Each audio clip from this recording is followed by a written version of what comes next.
120 minuti tirati senza respiro e alla fine è la Torenovese a prendersi la finale playoff del girone C di prima categoria battendo il Melas 2-0 dopo i tempi supplementari. Una gara lunga, aperta, rimasta in bilico fino agli ultimi episodi. I rosanero partivano con il vantaggio del fattore campo e del doppio risultato, ma il Melas ha venduto cara la pelle prima di alzare bandiera bianca. E sono proprio i lucesi a partire con più ritmo e prendere subito campo. C'era solo Dialoga con Di Salvo che si libera il tiro col sinistro, ma la conclusione centrale viene bloccata da Galati. Poco dopo infortunio per il calciatore della Torenovese Angelo Siracusa, costretto ad abbandonare la gara lasciando il terreno di gioco tra gli applausi. La squadra biancoverde continua a spingere e costruisce ancora. Impalacci prova dal limite, il pallone viene deviato e si impenna sopra la traversa. La manovra del Melas è fluida e porta Di Salvo a servire Cerasuolo, bravo a inserirsi ma impreciso nella conclusione. Anche dalla distanza gli ospiti ci provano con Cuciti ma senza trovare lo specchio della porta.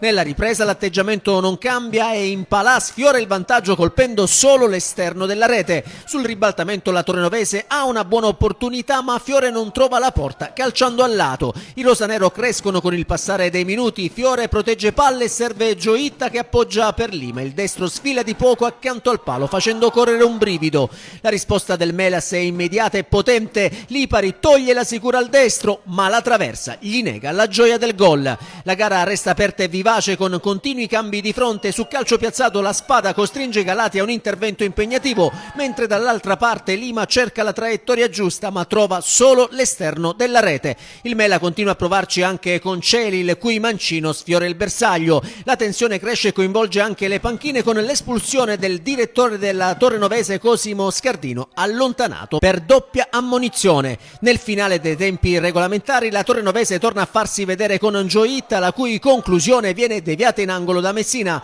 Il Melas risponde con un altro tentativo di Lipari che però non c'entra la porta. Il risultato non si sblocca e si va ai supplementari. Nel momento decisivo emerge la Torenovese e soprattutto Barca, entrato nel secondo tempo, recupera palla, punta all'area e trova il tempo giusto per calciare battendo Messina e portando avanti i suoi. Sugli spalti esultano i tifosi rosanero.